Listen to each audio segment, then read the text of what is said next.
Salam sejahtera buat kita semua, saudara-saudaraku yang dikasihi Tuhan Yesus Kristus.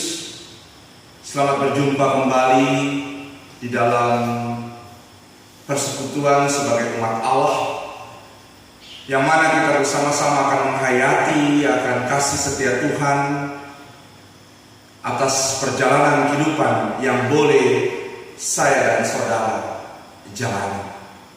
Hari ini, hari Minggu di tanggal 21 Juni di tahun 2020, kita bersama-sama akan merenungkan sabda kebenaran firman Tuhan yang terambil dari kitab Perjanjian Lama, dalam kitab Rut pasalnya yang pertama, ayatnya yang pertama sampai dengan ayatnya yang ke-14, yang mana Bapak Ibu Saudara-saudara telah mempersiapkan dan membacanya terlebih dahulu. Saudara-saudara yang dikasihi oleh Tuhan Yesus Kristus,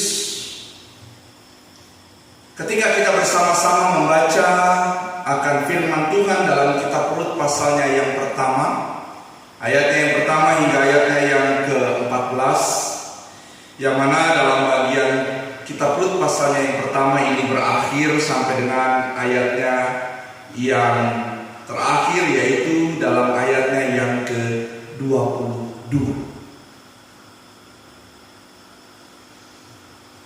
Jemaat yang dikasihi Tuhan Yesus Kristus, ketika kita memahami firman ini, tentu kita harus melihat latar belakang daripada keadaan bagaimana firman ini dituliskan.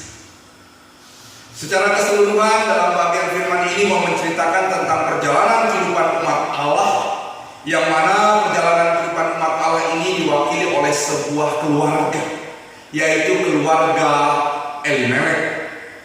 Yang kalau kita boleh dapat membacanya, kita melihatnya tadi di dalam bacaan dari Rut pasalnya yang pertama, ayatnya yang kedua. Elimelek sebagai kepala keluarga, dia mempunyai tanggung jawab untuk dapat memberikan kehidupan yang baik kepada orang-orang yang Tuhan tempatkan dalam hal ini keluarganya, yaitu Naomi sebagai istri dan kedua anak yang disebut di sana dikatakan Mahlon dan Kilion. Karena situasi kondisi yang terjadi di tanah Israel, di negeri Yehuda, adanya sebuah kelaparan yang melanda, adanya suatu keadaan yang sulit, membuat Elimelek hijrah melanjutkan perjalanannya bersama dengan keluarganya ke Moab. Tentu ini dalam tuntunan Tuhan, tentu ini dalam karya Tuhan, dalam kehendak Tuhan yang disampaikan kepada Elimelek bersama dengan keluarganya. Saudara dikasihi Tuhan Yesus Kristus, anak-anak dari Elimelek kita baca di sana, kita tahu disebutkan bernama Mahlon dan Kilion. Sesampainya mereka di negeri Moab, maka kedua anak Elimelek ini mempersunting perempuan Moab yang diceritakan di sana dikatakan bernama Orpa dan Rut. Sayangnya dalam perjalanan kehidupan mereka, ketika kedua anak Elimelek ini menjalankan kehidupan rumah tangganya, maka diceritakan di sana kedua anak Elimelek itu meninggal dunia. Tinggallah di sana seorang perempuan yang bernama Naomi dan kedua menantunya bernama Rut dan Orpa. Oleh karena kondisi yang ada, oleh karena keadaan yang ada, sehingga Naomi memutuskan untuk kembali, karena dia telah mendengar sebagaimana yang dikatakan dalam bacaan kitab Rut pasal yang pertama ayatnya yang ke-6, bahwa Allah telah menyatakan kehendaknya untuk mengembalikan keadaan yang baik di tanah Yehuda. Sehingga inilah yang memutuskan Naomi untuk kembali. kembali ke tanah leluhur yang Tuhan telah anugerahkan kepadanya. Dalam perjalanannya, saudara-saudara dikasih Tuhan Yesus Kristus, Naomi sebagai seorang ibu, sebagai seorang mertua yang bijaksana, dia tidak mau memaksakan kedua menantunya untuk terus berjalan bersama dengan dia, sehingga ia mempersilahkan kedua menantunya untuk menentukan langkah apa yang akan dilakukan, apa yang akan dikerjakan. Karena hal ini berkaitan dengan bagaimana kedua menantunya itu tidak lagi hidup, tidak lagi bersama dengan anak-anak Naomi yang telah dipanggil Tuhan terlebih dahulu. Singkat cerita, dalam bacaan ini kita menemukan bagaimana ketika Naomi mempersilahkan kedua anaknya untuk memutuskan apa yang akan mereka ambil. Orpa mengambil jalan keluar, dia tidak bersama dengan Naomi, tidak mengikuti Naomi, tetapi Ruth mengikuti Naomi, sebagaimana dikatakan dalam ayatnya yang keempat.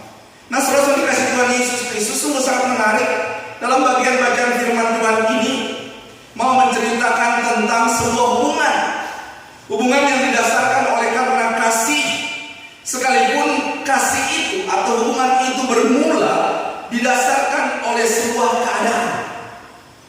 keadaan yang dimaksudkan adalah bagaimana pertemuan antara kedua anak Naomi bersama dengan perempuan Moab, yaitu Ruth dan Orpa.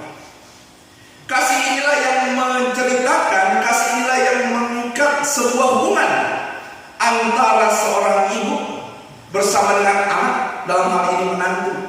Terlebih yang ditunjukkan dalam hubungan antara Naomi bersama dengan Ruth, sekalipun hubungan itu bertumbuh oleh karena keadaan apa?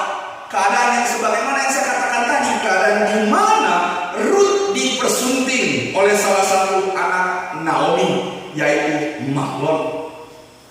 Hubungan dari suatu keadaan, hubungan kasih yang terjalin berubah menjadi kasih yang sejati, kasih yang tulus, kasih tanpa lagi disekat oleh hubungan antara seorang ibu dengan menantu, di mana sebuah harapan yang sama antara seorang ibu bersama dengan menantu yang digumuli bersama-sama untuk dirasakan bersama-sama, dalam sukacita bersama-sama, dalam kehidupan bersama-sama. Nah, saudara dikasih Tuhan Yesus Kristus, sungguh sangat menarik. Jadi sebagaimana saya katakan, keadaan kondisi yang ada berubah menjadi keadaan yang baik. Ini tandanya, saudara dikasih Tuhan, kisah yang diceritakan dalam Rut pasalnya yang pertama, ayat yang pertama sampai dengan ayat yang ke-14 yang kita baca, yang menjadi permenungan bagi kita, mau mengingatkan atas kita sebagai umat yang telah hidup di dalam kasih Allah, supaya bagaimana perjalanan hidup yang kita jalani juga harus dapat mencerminkan sebuah perjalanan hidup yang ditunjukkan antara seorang ibu bersama dengan menantunya, yang disebut di sana Naomi dan Ruth. Dalam arti kata lain, di sana menceritakan tentang suatu kehidupan di mana susah dan senang dapat mereka nikmati bersama-sama. Segala kondisi, segala keadaan, senang, pahit, itu akan mereka jalani bersama-sama karena mereka ada dalam satu dasar, yaitu kasih. Kasih yang telah mengikat mereka sebagai hubungan antara seorang ibu bersama dengan anak. Saudara-saudara dikasih Tuhan Yesus Kristus, belajar daripada firman Tuhan ini, saya dan saudara diingatkan sebagaimana sebuah pepatah mengatakan, jangan kita menjadi kacang yang lupa akan kulitnya. Di mana kita mau enaknya saja, kita lupa kepada orang-orang yang telah membantu kita di saat kita susah. Kita lupa ketika apa yang harus kita lakukan dan kita tunjukkan untuk dapat menjadi sesuatu yang berarti dalam kehidupan bersama dengan orang lain. Kita hanya berpikir untuk diri kita sendiri. Kita hanya berpikir untuk apa yang kita inginkan. Inilah yang harus kita tanggalkan, inilah yang harus kita buang jauh-jauh. Sama seperti pengakuan yang ditunjukkan Ruth kepada Naomi, di mana Ruth mempunyai pengakuan untuk tetap hidup dalam kesetiaan bersama dengan ibu sekalipun sebagai mertuanya. Hubungan yang dijalani antara Ruth dan Naomi adalah hubungan yang harus kita lakukan dalam kehidupan kita bersama dengan orang-orang lain. Jemaat yang dikasihi Tuhan Yesus Kristus, hubungan yang kita jalani bersama dengan orang lain tidak hanya harus terikat oleh hubungan darah atau hubungan saudara, melainkan pada kenyataannya hubungan kita dengan orang lain itu sangat luas, bukan hanya diukur dalam ikatan darah, tetapi bagaimana kita harus memahami bahwa hubungan yang kita jalani adalah hubungan yang jauh lebih luas dari pemahaman itu. Allah menempatkan kita bersama dengan orang lain. Allah menempatkan kita, tentu ada maksud yang akan Dia tunjukkan, sebagaimana Allah menempatkan Ruth di tengah-tengah kehidupan bersama dengan Naomi. Tandanya, saudara-saudara pun dikasih Tuhan Yesus Kristus, ketika Allah menempatkan kita bersama dengan orang lain, kita diminta, diajarkan untuk dapat menemukan hubungan yang baik, hubungan yang mendatangkan damai sejahtera.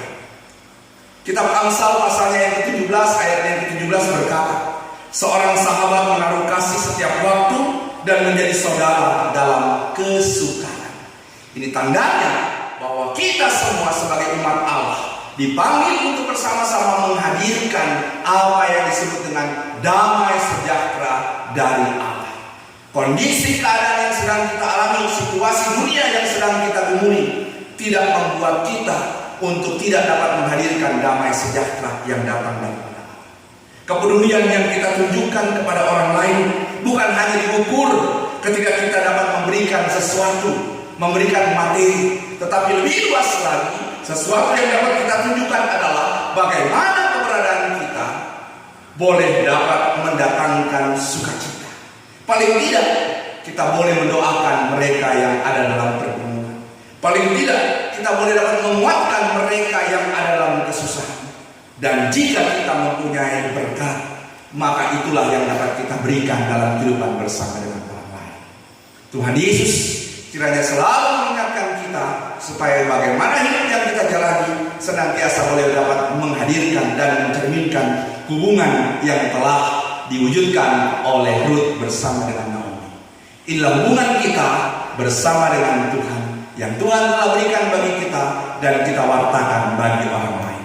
Terpujilah Tuhan kekal kini selama-lamanya.